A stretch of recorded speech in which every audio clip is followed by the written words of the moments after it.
My Lords, this excellent Select Committee report offers an urgent and timely analysis, rightly stating that the UK must commit to spending more on defence, spending it better and leveraging its alliances by design.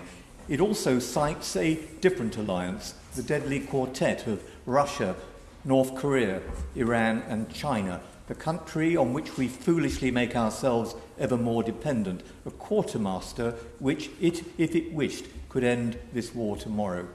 The report also points to Putin's deepening connections to key global South countries referred to by other noble lords. I, too, question the wisdom of savaging our programmes in the global South, thus creating a dangerous void into which China and Russia will continue to march.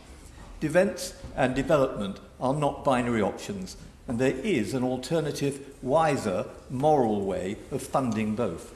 A hypothetical penny-in-the-pound increase in income tax to be used only for defence would raise £6.6 billion in the next financial year, more than the £5.8 billion which will be raised by a 0.2% cut to the ODA budget. And how many of the $300 billion of Russian state assets frozen by the UK and our G7 partners have been repurposed to pay for the defence of Ukraine? There's even a risk of the £25 billion in the Central Bank of Russia, frozen by the UK, managed by Euroclear and referred to earlier, being returned to Russia. My Lords, what are we doing about that? And why are we still waiting for the release of the £2.5 billion from the sale of Chelsea Football Club to help victims in Ukraine, with no clear reason given by the government about why these desperately needed funds have not been made available? Earlier this week, I attended a meeting here in Parliament addressed by a Ukrainian MP and Ukrainian prisoners of war, some of whom had been captured after the appalling destruction of Mariupol. They detailed horrific examples of the torture and degradation of prisoners, which included rape, electric shocks, beatings and conflict-related sexual violence. We heard about tank cells with as many as 30 prisoners kept in confined captivity. Breaches of the Geneva Convention have been routine. We heard of more than 2,000 attacks on clinics and hospitals in Ukraine, horrendous war crimes. Over 100,000 files for prosecution have been opened, all pointing to the mother crime, the crime of aggression. Perhaps the noble Lord the Minister can tell us when the special tribunal needed to bring the perpetrators to justice will be established. What are the remaining roadblocks? Note, too, that the International Criminal Court has issued arrest warrants for Putin and Lvova-Belova for the deportation of Ukrainian children. What do we know of the fate of the 19,000 missing children? The forcible transfer of children to another group is defined in Article 2E of the 1948 Convention on the Crime of Genocide as one of the grounds for defining genocide. What work are government lawyers doing to prosecute this violation of the Genocide Convention? My Lords, in a world increasingly contemptuous of the work of the International Criminal Court, of the rule of law and human rights, this is more important than ever. The UK led the way in 1945 and must do so again in 2025. With like-minded nations, we must create a great web, a network of accountability from which, however long it takes, we'll have no escape route. To that end, the government should use the new Crime and Policing Bill to introduce the principle of universal jurisdiction.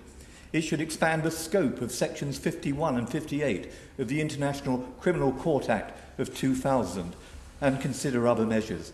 I hope the government will work with the Joint Committee on Human Rights in carefully examining the opportunities presented by this bill to strengthen justice and accountability. My Lords, ultimately, the cost of deterring war is a fraction of the cost of fighting one. At page 58 of the Select Committee report, it says deterrence is key to preventing such atrocities as those committed by Russia in Ukraine.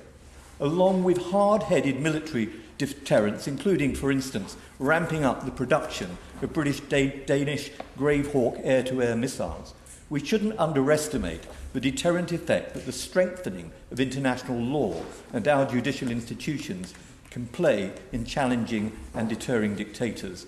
And to that end, isn't it about time we joined those other countries and international institutions which have designated Russia as a terrorist state or a state sponsor of terrorism. My lords, why have we failed to do the same?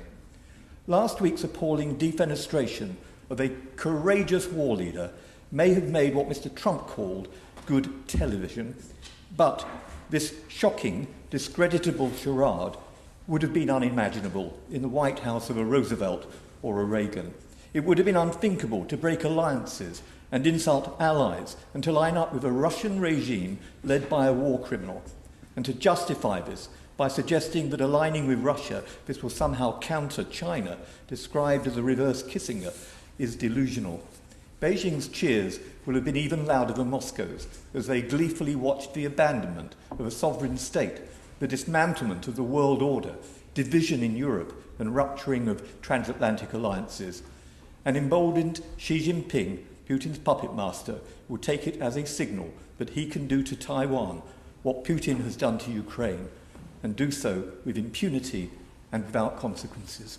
Yeah.